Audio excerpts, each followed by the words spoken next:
Bonjour. Quand on pense à Anne Frank, on imagine souvent une icône historique, un symbole. Mais son histoire, c'est bien plus que ça. C'est avant tout l'histoire d'une jeune fille, d'une écrivaine en herbe, dont la voix résonne encore extraordinairement fort aujourd'hui. Son journal est l'un des livres les plus lus au monde. Mais comment a-t-il pu survivre à la guerre? Et que nous dit-il vraiment, à nous, maintenant? On va commencer avec cette phrase, qu'elle a écrite dans son journal. Ces mots sont d'une force incroyable, non? Écrit dans le secret, dans la peur, il montre ce désir fou, pas juste de survivre, mais de laisser une trace.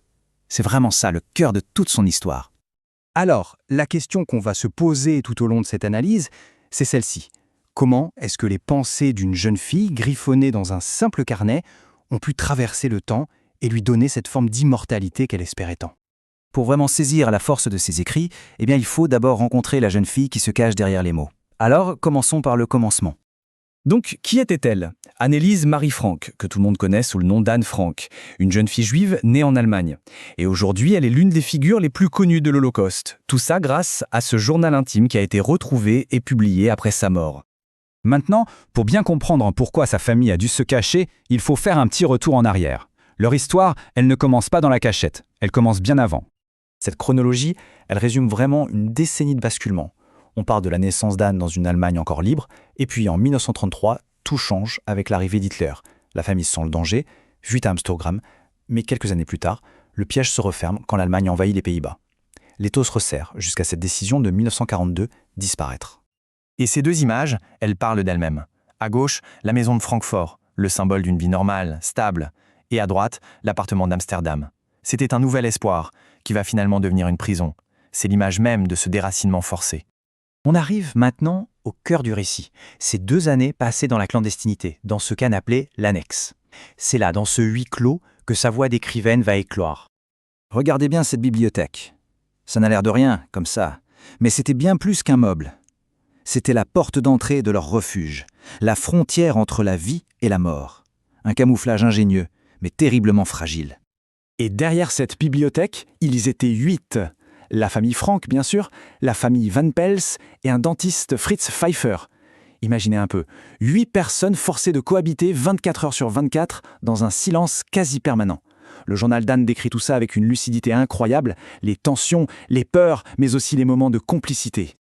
Cette phrase, elle nous dit tout. Pour Anne, écrire, ce n'était pas juste un passe-temps, c'était une question de survie mentale. Son journal, c'était le seul endroit au monde où elle pouvait être vraiment elle-même, vraiment libre. C'était son échappatoire. Et puis, après 2 ans et 1 mois passés dans cette cachette, le monde secret de l'annexe est brutalement anéanti. C'est le tournant le plus sombre de cette histoire. Une date, une seule date qui change tout, le 4 août 1944. Sur dénonciation, la police allemande fait irruption. D'ailleurs, on ne sait toujours pas avec certitude qui les a travis.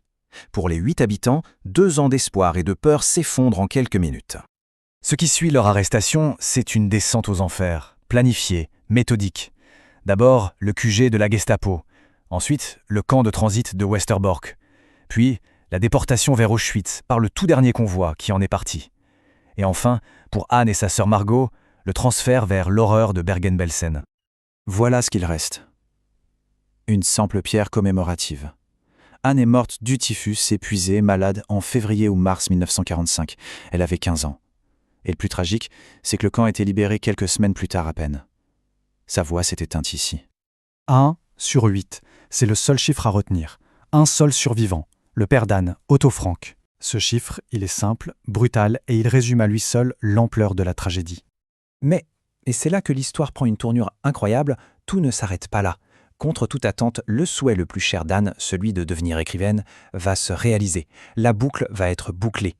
Après la guerre, Miep Gies, l'une des personnes qui les avait aidés, a retrouvé le journal d'Anne et l'a précieusement gardé. Quand elle a appris la mort d'Anne, elle l'a remis à Otto. En lisant les mots de sa fille, il a compris son désir profond d'être publié, et il a décidé de consacrer le reste de sa vie à exaucer ce vœu. Et ce qui est fascinant, c'est de voir à quelle vitesse sa voix a voyagé. Regardez, publié en 1947 aux Pays-Bas.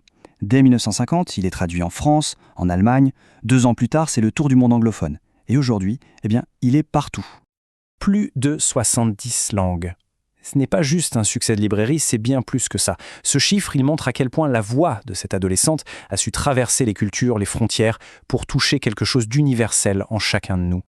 L'impact a été si fort que même les plus grands dirigeants s'en sont fait l'écho.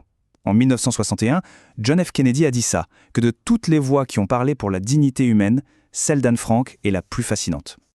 Et cette inspiration, elle a même atteint la cellule de Nelson Mandela sur Robben Island. Il a raconté y avoir trouvé du courage, en faisant un parallèle entre la lutte d'Anne contre le nazisme et son propre combat contre l'apartheid. C'est dire la portée universelle de son témoignage. Au final, le journal d'Anne Frank n'est pas juste un livre qu'on lit, c'est une interpellation. La voix d'une seule jeune fille est devenue, en quelque sorte, le porte-voix de millions de victimes qui, elles, n'ont pas pu raconter leur histoire. Et cette voix, elle continue de nous poser une question très directe. Face à l'injustice, face à la haine, qu'est-ce qu'on choisit de faire ? Et cette question-là, elle est sans doute plus actuelle que jamais.